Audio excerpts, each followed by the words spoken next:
The tower that knows your name. Chapter 1. The lobby with your name.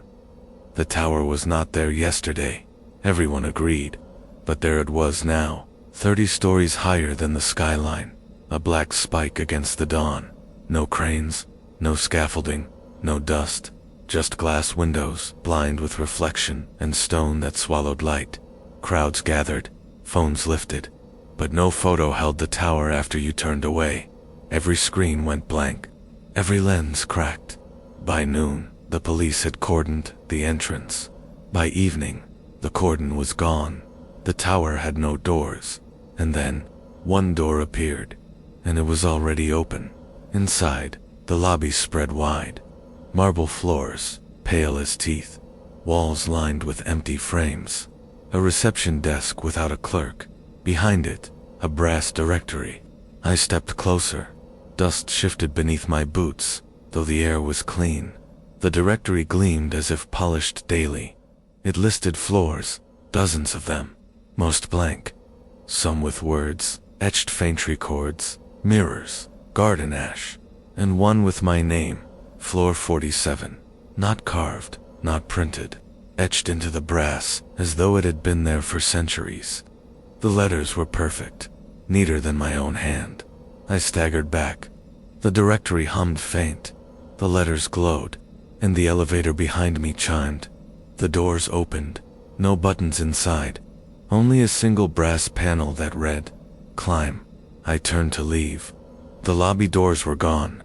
Behind me, only marble wall. Frames on the walls rattled.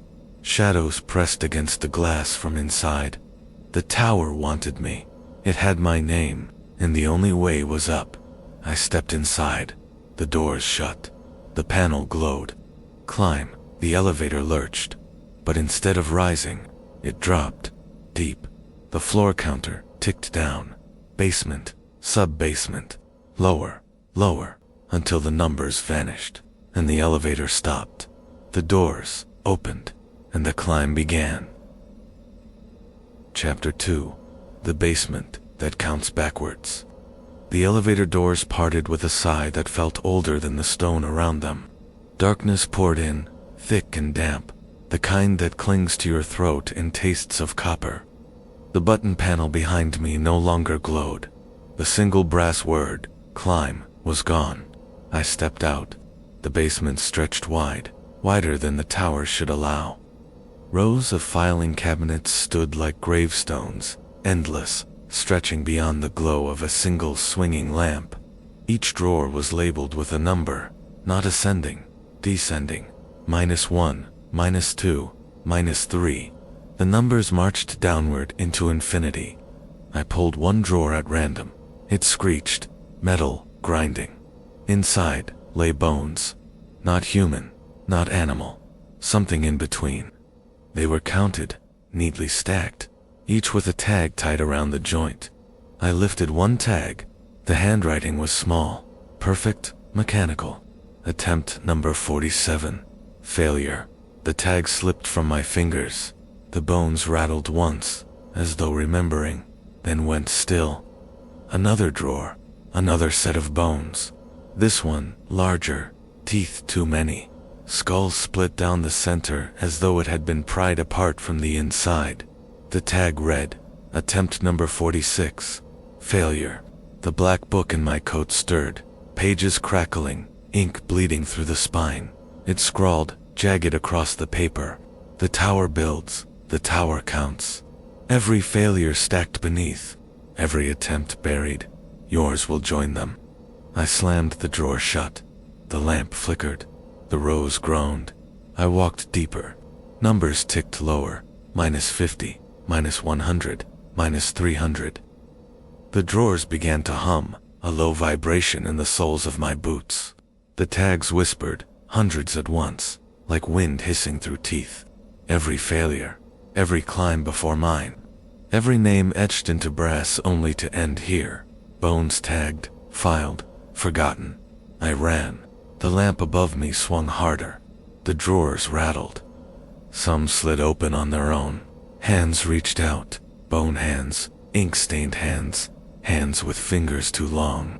They clawed at my coat. They tore at my sleeves. The elevator stood ahead, doors still open, light burning faint. I hurled myself inside. The doors slammed shut. The floor counter ticked. Not up, still down. 301, minus 302, minus 303. The elevator groaned. My stomach dropped. The black book snapped open, words searing themselves across the page. The tower begins below. Climb is not ascent. Climb is escape. The counter stopped. The doors opened. This time, stairs stretched upward. Stone, narrow, endless. The only way was up. Chapter 3. The Floor of Whispering Frames. The stairwell spat me out onto a landing that smelled of dust and breath held too long. Stone gave way to velvet walls, lined with gilt frames. Dozens, hundreds. The entire floor was a gallery, each frame filled not with paintings, but mirrors. But the mirrors did not reflect me, not truly. The first showed a child version of myself, hair too long, eyes too wide, shirt I remembered from a photograph my mother once kept. He pressed his hand to the glass. My hand lifted on its own, desperate to meet his. But the black book in my coat burst open. Ink slashed across its page, urgent, crooked. Do not touch what waits. It is not you. It is what the tower wants of you. I pulled back. The child's mouth twisted. Smile, snarl. It blurred into both. Another frame. This time I was older. Not me, now me, later. Hair gray, face lined, but my eyes were gone. Holes where sight should be.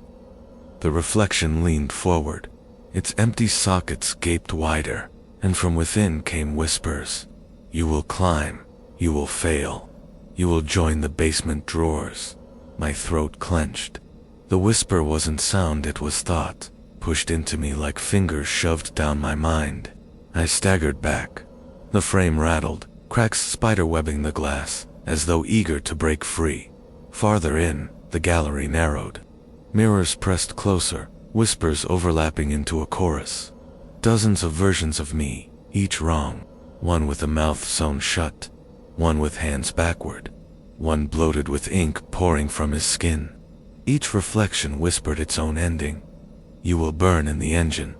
You will drown on the bridge. You will sleep forever in carriage C. You will never reach floor 47. The whispers layered, louder, until the walls quaked. I clutched the black book, desperate for it to answer. It scrawled 3 words across the page, sharp enough to cut the parchment. One is true. My chest tightened. Which one? Which ending? At the far end, a massive frame hung taller than the others. Its surface was black, no reflection, not glass liquid, a pool standing upright, rippling faint. And in its depth, a shape. Not me, not human. A tower. This tower. Its windows glowing faint like eyes. Its peak splitting clouds that bent around it like ribs. The liquid bulged, pressing forward as though it meant to spill into the room. I staggered back. The whispers from the other mirrors grew frantic, overlapping screams now, all voices mine. Do not let it through. Do not let it know you see it. The liquid quivered harder. The tower inside leaned closer. And in the ripples, I saw the brass directory. Floor 47 glowing brighter. My name burning. I ran. The stairs waited at the far wall. I fled upward, the whispers following, voices cracking glass, reflections pounding fists against frames. The black mirror shook once, twice, then stilled. The stairwell swallowed me again. The air grew colder. The black book in my coat hissed, its pages curling at the edges. Fresh ink crawled across them like veins. The tower has seen you. It will climb with you now. Chapter 4. The Library of Forgotten People. The stairs bent upward, spiraling until my calves burned and my lungs scraped like old grates. At last, a landing opened onto silence. Not empty silence. Book silence. Book silence. The kind that hangs heavy, patient, waiting for you to turn a page that doesn't belong to you. The floor was a library, a cathedral of shelves. Endless rows stretching into shadow, ladders leaning, dust motes floating thick as gnats in the lamplight. And every shelf was filled, but the spines were wrong. They had no titles, only names. I pulled one book at random, the cover cracked, on the first page.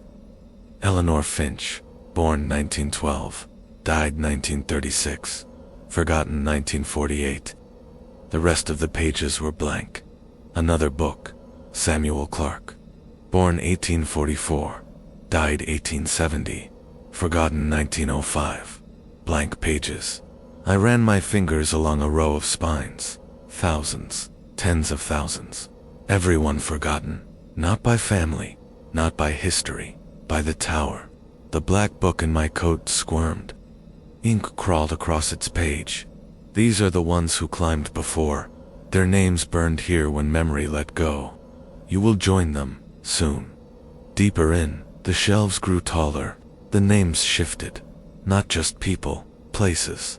Port Talbot, Elm Street, number 17. The orchard behind the school. Each book bore a life once lived in that place, and now forgotten. One shelf held only dates. Years, some crossed out, some left open. I touched one, 2027. The page inside was half blank, half black, not yet forgotten, not yet remembered. Waiting. My stomach lurched. That year had not arrived yet, but the tower already kept its book. At the center of the library, a single desk stood. A lamp glowed faint, and on the desk, one book lay open, its pages fresh, blank, except for the first line. Acting station master. My throat clenched. The handwriting was mine, but I had not written it. The book waited for me to continue. The pencil beside it twitched, eager. Dust scattered from its tip, as though it had been used too many times already. The black book hissed, its pages curling, ink slashing. Do not write. If you do, you are forgotten already. I stepped back. The lamp flickered. The blank book quivered, pages fluttering like breath. From the shelves around me came whispers, not words, names. Thousands of names, hissed all at once. Calling, begging, demanding I join them. The sound swelled until the floor quaked, shelves rattling, ladders tumbling. Books began to fall, spines cracked, dust plumed. One book struck my feet. It opened, the name on the page mine. Born, blank, died, blank, forgotten. I slammed it shut. I ran. The stairwell yawned open, waiting. The whispers swelled behind me. My name echoed from every shelf, louder, faster, screaming until I could no longer tell if it was my name or the tower's. I stumbled upward, gasping. The stairwell sealed shut. The whispers cut off. The black book in my coat glowed faint, ink pulsing like a heartbeat. Fresh words scrawled across its page. The tower knows your name. It has already written it down. Chapter 5. The floor of shifting corridors. The stairwell bent upward, and the stone under my boots thinned into tile, glossy and pale, the kind used in hospitals. The landing opened into a long hall, white, silent. Doors lined both sides. At the far end, another set of stairs. Simple, too simple. I took a step. The corridor shifted. The door nearest my left shoulder slid open by a hand I could not see. Inside, another corridor, identical. Same tiles, same lamps, same stairs at the end. I pulled back. The door slammed. The door on my right creaked. Another corridor, identical, only this one was longer. The stairs stretched farther, and along its walls, mirrors, all of them showing me already walking. I shut it fast. The handle burned cold in my grip. The black book in my coat writhed, snapping open. Ink scrawled fast across the page, jagged. Do not enter side halls. They do not end. They do not forgive. I clenched it shut. I faced forward, the main hall, the stairs at the far end. Simple. I walked. Halfway down, the lamps flickered. The floor beneath my boots tilted. Not much. Just enough that I staggered against the wall. The corridor rippled like heat. The stairs at the end blurred. I blinked. When my eyes opened, the stairs were behind me, and I was standing at the start again. I hadn't moved, or I had. The corridor had folded itself. The whispers began. Not voices, not human. The sound of walls talking to one another. Tiles clicking, lamps humming, doors rattling. They said one word, over and over, in a language I didn't know but understood anyway. Climb, climb, climb. I ran, forward, always forward. The corridor stretched, twisted. Stairs swung like pendulums at the far end, sometimes near, sometimes far. Doors burst open as I passed. Each one showed another version of the hall. Some with bodies hanging from the lamps. Some with shadows walking where I should be. One with myself, lying broken on the tiles, head turned, eyes wide. The black book tore open, desperate. Ink scrawled across the page, frantic, shaking. Do not look, do not stop. The hall feeds on hesitation, so I didn't. I fixed my eyes on the stairs. I ran harder. The corridor bent. Stairs swung closer, then farther, then closer again until they were beneath my boots. I stumbled upward. The hall snapped shut behind me with a sound like jaws. The stairwell coiled around me, cold, still, safe. The book pulsed in my coat, its words slow now, steady. The tower moves beneath you. The climb is not yours alone. Chapter 6. The Garden of Things That Shouldn't Grow. The stairs wound higher, stone giving way to soil. When I pushed through the landing door, the air hit me first sweet, rotten, alive. It smelled like earth turned too long, like flowers fed on something deeper than water. The floor was a garden, a vast greenhouse beneath a ceiling of glass, so black it reflected nothing. Roots cracked through tile, vines coiled like ropes, blossoms glowed faint green in the dark. It was beautiful, and it was wrong. A path wound between the beds. I walked slow, boots sinking into damp earth. Leaves whispered though no wind stirred. Some bent toward me, some turned away. One shivered like skin. The first bed held roses. Their petals were soft, pink, familiar. But thorns grew from their blossoms, instead of stems thin needles that pulsed, dripping clear sap. The sap hissed when it touched the soil, eating little holes. The black book in my coat stirred. Ink scrawled across the page, sharp, urgent. Do not bleed here. The garden will keep it. I stepped back.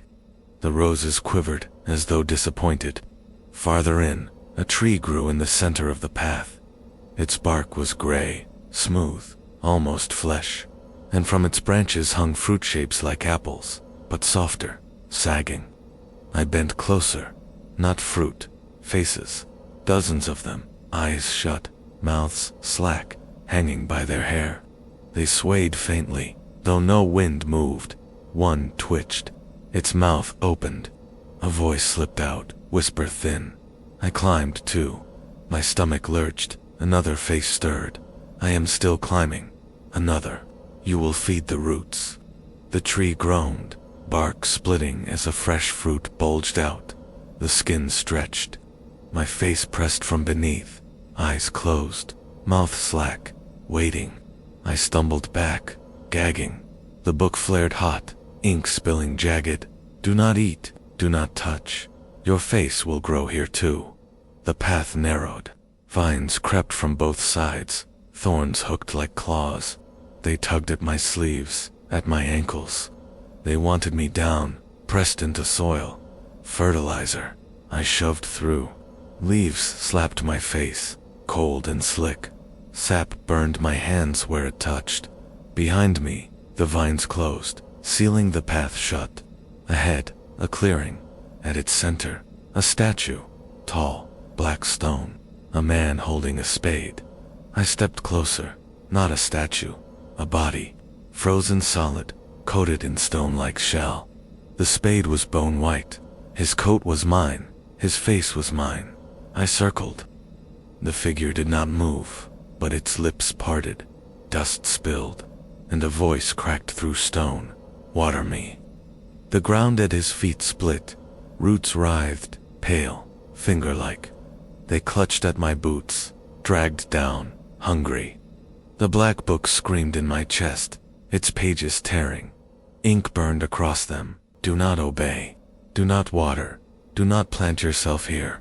I wrenched free, tearing soil. The roots snapped like bones. The statue shook once, twice. Its head tilted, eyes cracking open, stone flaking away. My own eyes stared back at me. I ran. The far stairs waited, narrow, steep. I hurled myself upward. Behind me, the garden howled. Leaves thrashed, roots tore. The faces on the fruit screamed all at once. But the stairwell closed. The sound cut off. The book smoldered in my coat, heat pulsing like a heart. Fresh ink scrawled slow across its page. The tower feeds itself. You are already growing here. Chapter 7. The Hall of Broken Time. The stairs opened into silence, not quiet. Silence that pressed into bone, heavy and absolute. The air here was stale, thin, the way air feels when a room has been sealed too long. The landing spread into a vast hall of clocks, dozens, hundreds, hanging from walls, standing tall on pedestals, built into the floor itself. Grandfather clocks, wristwatches, sundials, even hourglasses filled with dust instead of sand, all broken, all still. But the second I stepped in, they began to move. The nearest clock's pendulum swung slow, too slow. Its chime rang out deep, hollow, 3 seconds too late. Another ticked fast, frantic, as though trying to catch up. The sound multiplied. 1,000 ticks and chimes, none in sync. The hall roared with fractured time. I clapped my hands to my ears. The black book in my coat writhed, pages flipping, ink spilling fast. Do not follow their rhythm. They do not mark ours. They mark you. My chest tightened. Every tick crawled inside me, each one tugging my heartbeat faster, then slower, then wrong. At the center of the hall stood a clock tower within the tower. Its face stretched from floor to ceiling, glass cracked, hands spinning. Not clockwise, not counterclockwise, both at once. Beneath it, a chair, empty, waiting. The ticks grew louder. The halls shook. Dust fell from the rafters. The chair turned on its own. It faced me. My knees buckled. My body moved forward without my will. Step by step, I neared the chair. The clocks screamed. Every chime clashed, bells tolling, ticks snapping, hourglasses bursting. The roar shook the marrow of my bones. I fell into the chair. The moment I sat, the hall froze. Silence again, but not empty, waited. The clock tower face split down the center. A hatch opened. Inside, gears shifted, and between them, something moved. Not brass, not metal. Teeth, human teeth, grinding, turning the cogs. Dozens of mouths, each chewing time itself. Their gums bled ink. Their tongues wagged, whispering, "We keep it. We keep you." The hands of the great clock stopped. One pointed at me. The other pointed at the stairwell above. The chair beneath me rattled. Straps snapped tight around my wrists, my chest, my ankles. I couldn't move. The mouths in the gears groaned. One voice rose above the rest. "Stay. You are late. You belong here." The black book burst open in my coat, pages shredding themselves, words scorching into the paper. Do not answer. Do not admit you are late. If you do, you will sit here forever. My throat burned. I wanted to scream, but I forced my mouth shut. The clock hands trembled. The mouths hissed. One screamed, "Tell us." I shook my head. The silence shattered. Every clock face cracked. Glass rained. Pendulums snapped. The hall screamed with 1,000 collapsing chimes. The straps broke. The chair split. I ran. The stairwell yawned ahead, black, narrow. I dove into it, the door slamming shut behind me. In the dark, the book glowed faint. Ink crawled across the last whole page. You did not say it, but time keeps climbing too. Chapter 8. The Floor of Hollow Voices. The stairwell bent higher than before, the steps narrowing until I had to cling to the wall. When I pushed through the landing door, the sound hit me first. Not silence, not ticking, a whisper. Dozens of them, hundreds, a tide of voices, hissing all at once. The floor was a cavernous auditorium, seats fanned outward in rising tiers. The stage below was bare stone, cracked and stained, but every seat was filled, not with people, with shadows. They were human shapes, thin outlines of black smoke, heads tilted forward, mouths open. The whispers came from them, layered, endless. Not words at first, just noise. A storm of murmurs grinding against my skull. I staggered down the steps toward the stage. The shadows stirred, their mouths widened. The whispers sharpened into words. He climbs, he fails, he falls. He climbs again. I clutched my head. The voices swelled louder, overlapping, each one mine. Every shadow was a version of me. Dozens, hundreds, each whispering its own ending. He burns in the engine. He rots in the garden. He sleeps in the berth forever. He never reaches floor 47. The black book writhed in my coat, tearing its own pages. Ink scorched across the parchment. Do not listen. They are echoes. They want your silence so they can take your voice. I forced myself onto the stage. The floorboards groaned under my weight. Above me, the shadows leaned closer, whispers cascading like waves. One voice cut through the rest, deep and heavy. Speak. The others echoed louder. Speak, speak, speak, speak. The shadows wanted me to answer, to give them something to feed on. My mouth opened before I knew it. Words clawed at my throat, desperate to escape. The black book flared hot against my chest, burning. New words seared into its page. If you speak, they keep it. They will hollow you too. I snapped my jaw shut. Blood welled on my tongue. The voices roared. The shadows writhed, twisting, shaking the seats until they splintered. One shadow broke free. It tumbled onto the stage, reshaping, thickening. It grew arms, legs, a face, my face. It opened its mouth. No whisper, a scream, raw, ragged. My scream. The sound tore through me, shredding my bones from the inside. My knees buckled. The stage split beneath me. The black book scrawled one final warning. Run? I hurled myself off the stage, into the stairwell door at the far end. The voices howled behind me, thousands now, rising higher, screaming the same word until it rattled my teeth. CLIMB. The stairwell door slammed shut, the whispers cut off. The dark held me again. My breath burned. The book pulsed faint against my chest. Ink crawled across its newest page, slow, deliberate. The tower is hollow. It wants you to fill it. Chapter 9. The Floor of Endless Tables. The stairwell narrowed until I had to crawl. When it opened again, I expected stone, or frames, or clocks. Instead, I smelled wood polish, dust, old meals gone stale. The landing stretched into a dining hall. Long tables, endless, running side by side, row after row, until the far wall dissolved into shadow. Each table was set for a feast, plates stacked, cups brimming, knives and forks gleaming in perfect lines. But the food was wrong. The first table groaned beneath bowls of soup. Not broth, not vegetables.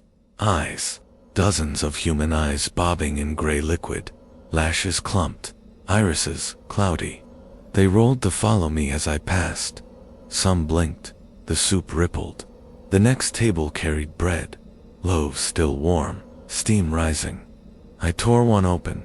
Inside, teeth, small, white, perfectly set. They clattered onto the plate, biting one another in silence.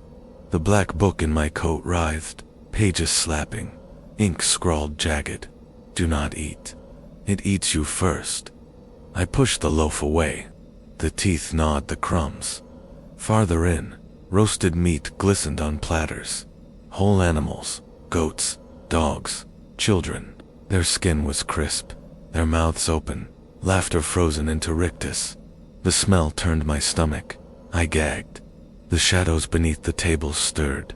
Hands, thin, gray, hungry hands. They reached out, clawing at my boots, dragging themselves closer. Bodies followed. Thin figures, eyeless, noseless, crawling like worms. They lifted scraps of food to mouths that were nothing but holes. One grabbed my ankle. Its fingers burned cold. Its mouth gaped wider than its skull should allow. It whispered with no tongue, "Eat." I kicked it away. It shrieked. Others rose, dozens, dragging themselves from beneath the tables, mouths stretching, hands clapping together in hunger. The feast was theirs, and I was theirs. The far wall revealed a door, the stairwell beyond, but between me and it stretched rows of tables, alive with crawling feeders. They swarmed, their whispers rising, chanting one word in 100 broken voices. EAT, EAT, EAT, EAT. The black book in my coat screamed, ink tearing across its pages. If you eat, you belong. If you starve, you survive. My stomach twisted. I had not eaten in days. The tower knew. It offered. It demanded. I staggered forward, hands clawed, mouths gaped. The food on the tables writhed now, eyes rolling, bread gnashing, meat laughing. I pushed through, gagging, dry heaving, refusing. The feeders shrieked, clawing, biting, ripping my coat. The door loomed closer. I tore free. I hurled myself into the stairwell. The door slammed shut. The dark held me. I fell to my knees, shaking. The book pulsed, its ink crawling, slow, deliberate. The tower will starve you. It wants you empty before floor 47. Chapter 10. The Floor That Repeats. The stairwell spiraled tighter than before, my boots slipping on damp stone. When the door opened, I froze.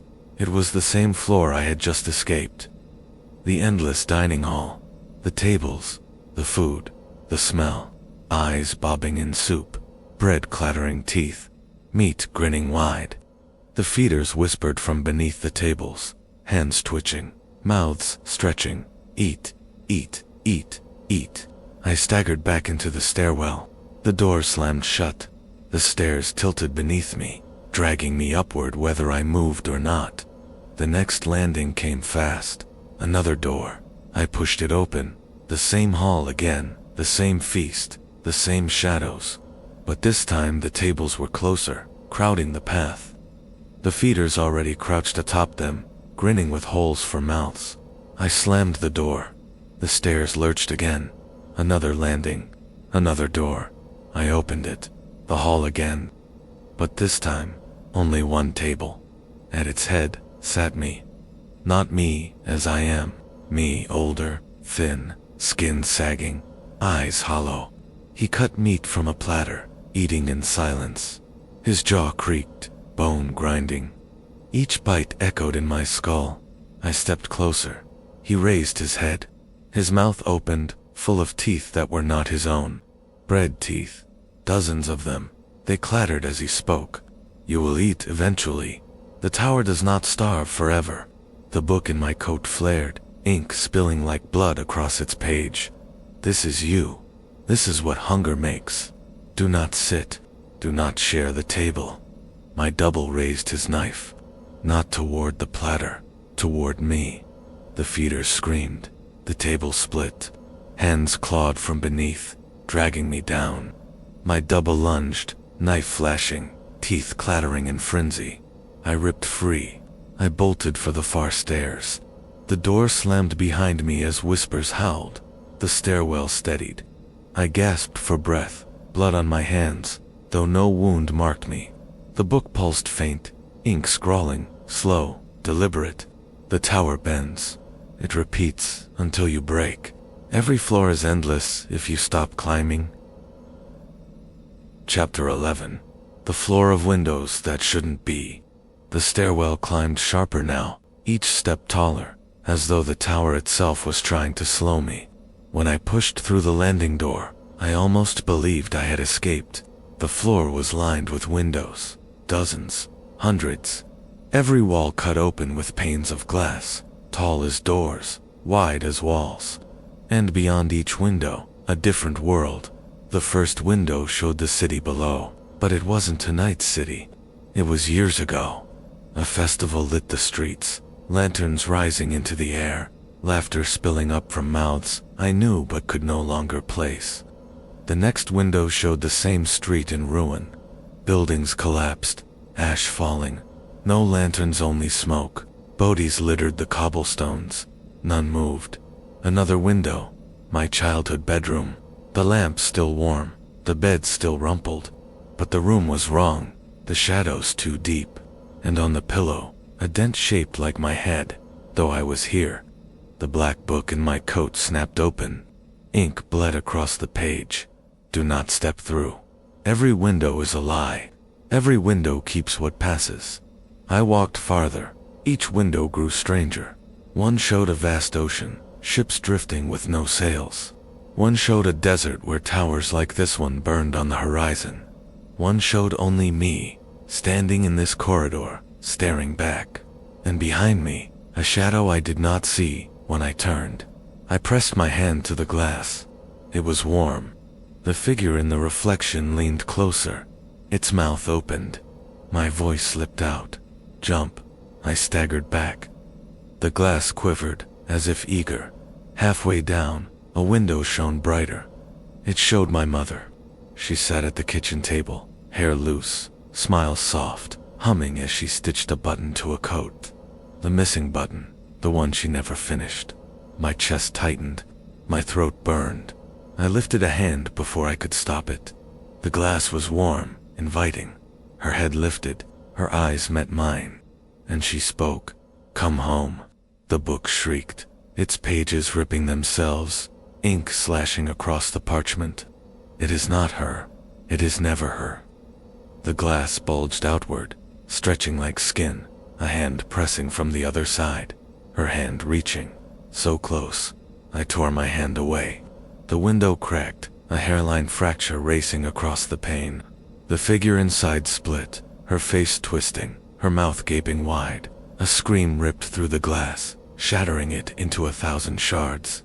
Beyond the broken window was no kitchen, only black, only falling, only endless. The scream echoed long after the shards turned to dust. I ran. Every window rattled as I passed, each reflection begging, pleading, screaming my name. The far stairwell door waited. I hurled myself through. The door slammed shut. The voices cut off. The stairwell swallowed me again. The book in my coat pulsed hot. Fresh words carved into its page like scars. The tower shows you exits.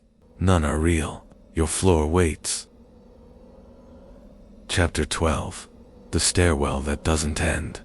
The next flight should have been simple. Stone steps. One landing. Another door. But the stairs stretched and stretched and stretched. The black book in my coat shuddered before I even climbed 10 steps. Ink spilled across the page, frantic. The tower bends. Do not count. If you count, you will never stop. I tried not to, but my mind betrayed me. 1 step, 2, 3. The rhythm of boots on stone turned into ticks, into chimes, into a slow pounding in my ears. Each step heavier, each step louder. When I looked back, the bottom was gone. When I looked up, the top was gone. Only stairs, forever. Whispers leaked from the walls. Not words, numbers, counting backward. 47, 46, 45. I froze. The voices kept going. 30, 20, 10 faster. 5, 4, 3. The walls shook. The stairs swayed. My stomach lurched. Then the whispers hit one, and the stairs split. The steps beneath me crumbled away, dropping into a void of black teeth. The stairs above me twisted, vanishing into fog. I clung to the rail, breath ragged. From below, the teeth whispered, "Fall. Feed us. We've eaten better than you." From above, fog hissed, "Climb. We're waiting." Floor 47 waits. The book tore its own page in half, ink searing. "Do not look down. Do not look up. Just move." So I did, blind, hand over hand, dragging myself across nothing. Stone appeared where I stepped, just enough for each boot, never more. The teeth below laughed, the fog above sighed. The stairs built themselves only for me, one at a time, one step at a time. At last, a landing, a door, number burned into the wood, 47. The book smoldered, its pages curling. Fresh ink scrawled across what little paper remained. Your floor, your name. The tower waits. I pressed my hand to the handle. The door pulsed warm, like skin. It wanted me in. It wanted me home. I turned it, and stepped inside. Chapter 13. Floor 47, the office that writes. The door shut behind me. No stairwell, no going back. The floor stretched wide, lit by lamps that burned without flame.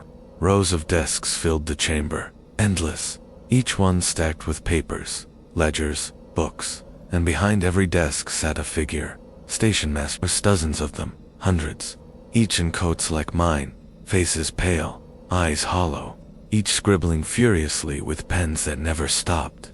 Ink pooled on the floors. The air reeked of iron and dust. And at the far end, a single desk waited, empty, a chair pulled out, a ledger open. My name scrawled across the first line. I stepped forward. The scratching of pens grew louder. The stationmasters didn't look up, didn't breathe. They only wrote. Pages filled, piled, collapsed, vanished, replaced with fresh paper. The black book in my coat writhed like a trapped animal. Its spine cracked. Ink burst across its final blank page. Do not sit. If you sit, you will write forever. The chair scraped back, inviting, demanding. I staggered closer. The ledger on the desk trembled, pages fluttering. They weren't blank. They weren't waiting. They were already filled with my handwriting. Every line, every word, every chapter of the climb. The basement of failures, the whispering frames, the garden, the clocks, the tables, the windows, the stairwell, all of it already written here, line for line. And at the bottom of the last page, a sentence I had not yet lived. The acting station master sits. My knees buckled. The other station masters whispered in unison, voices rasping like dry leaves. Sit, sit, sit. The desk trembled. The pen rolled toward me. The ledger's page turned. A blank line waited. My name burned across it, already etched in the paper. The conductor appeared at my side, faceless, gloved. His voice pressed cold into my skull. Your floor, your duty, right? I shook my head. No. The black book in my coat tore itself open, pages unraveling. Its ink bled out, dripping down my hands, staining the ledger's paper. Words scrawled across the ruined parchment, jagged, frantic. Do not write. Burn the page, or you will never leave. The ink caught fire. Not red, not orange, black fire. It spread across the desk, licking the papers, eating the words. The station masters froze. Pens dropped, heads turned. For the first time, their hollow eyes looked at me, and they screamed. The chamber shook. Desks collapsed. Pages flew like birds of ash. The conductor's glove clamped my shoulder, crushing bone. You cannot burn the work, he hissed. The tower writes itself. The fire roared higher. The ledger split. My name burned away. The door behind me burst open. The stairwell waited. Narrow, black, upward. I tore free. I ran. The conductor's scream followed, a sound that bent the walls. The book in my coat glowed hot, nearly spent. Its last words crawled across its shredded page. The tower will not forgive this. Climb faster. The top waits. Chapter 14. The Summit That Isn't. The stairs above floor 47 were no longer stone. They were glass. Each step suspended over nothing, trembling under my boots. Through them I saw the towers, guts, roots, gears, bones, names, all tangled and pulsing like veins.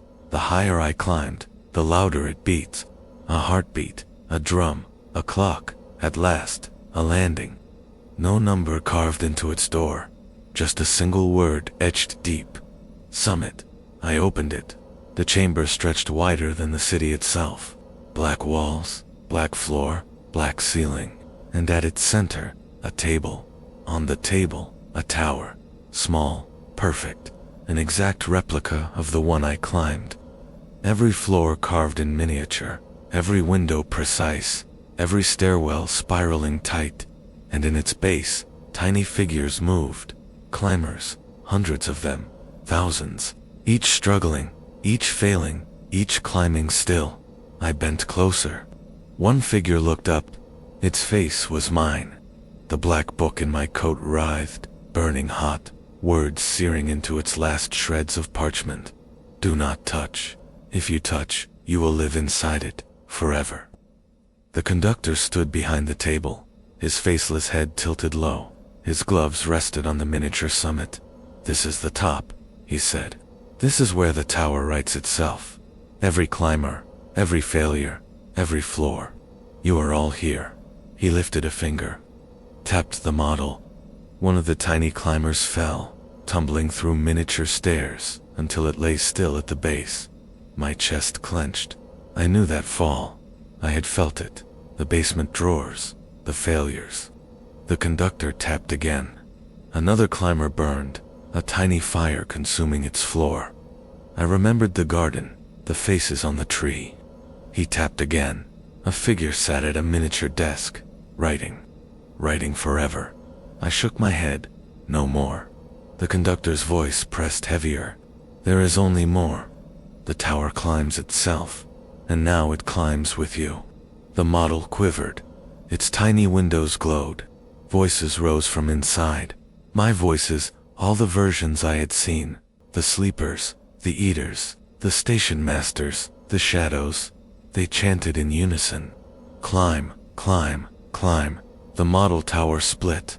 Cracks raced down its sides, and from within poured black light, swallowing the chamber, swallowing the table, swallowing me. I fell, not down, not up, through. The stairwell slammed shut around me again, cold stone, narrow, silent. At my feet lay the black book, burned to ash. Its final words still glowing faint. One more floor. Chapter 15. The top floor, that was always the lobby. The stairwell ended. No more turns, no more steps. Only a single landing, a single door. Plain wood, brass handle. No number. I gripped it. The handle pulsed warm, like a heartbeat. I pushed. The door opened into the lobby. The same marble floors, pale as teeth. The same empty reception desk. The same brass directory gleaming on the wall. It was the beginning again. But not empty this time. Crowds filled the lobby. Climbers. Hundreds. Thousands. Each one looking up at the directory, mouths whispering names, waiting for their floor. And every face was mine. They shifted in unison, hundreds of me turning, staring. Some younger, some older, some broken, some burned. All climbing, all waiting. The directory hummed, letters glowing, names rearranging like worms in brass. And there it was again. Floor 47. My name etched deeper than before. The black book was gone. Ash scattered in my coat. No more warnings. No more words. I staggered forward. The directory shifted again. Every number rolled like a slot machine. Every floor changed, until they all said the same thing. Lobby. The lobby was every floor. The climb had never gone higher. The tower had only folded itself again and again, a spiral feeding back to its own root. The elevator behind me chimed. Its doors opened. Inside, only a brass plate with one word: climb. The other Mez stepped inside. Dozens, hundreds. The doors shut. The hum rose. The elevator dropped. And still, more versions of me filled the lobby, each waiting their turn, each whispering my name. The conductor stood at the desk now, hat brim low, faceless. His glove rested on the ledger. "Your shift begins again," he said. "Keep the lamps. Do not alter the timetable. Sell no new tickets." He slid the ledger toward me. My name burned across the top line. A blank space waited beneath. The pen rolled toward my hand. I tried to resist. My fingers closed anyway. The other Mez whispered in unison, "Climb, climb, climb." I lowered the pen. The lobby lights flickered. The bracket tapped. The lamps bowed. And at midnight, the hum rose again. The train was arriving. It always arrived. And the tower waited. Forever.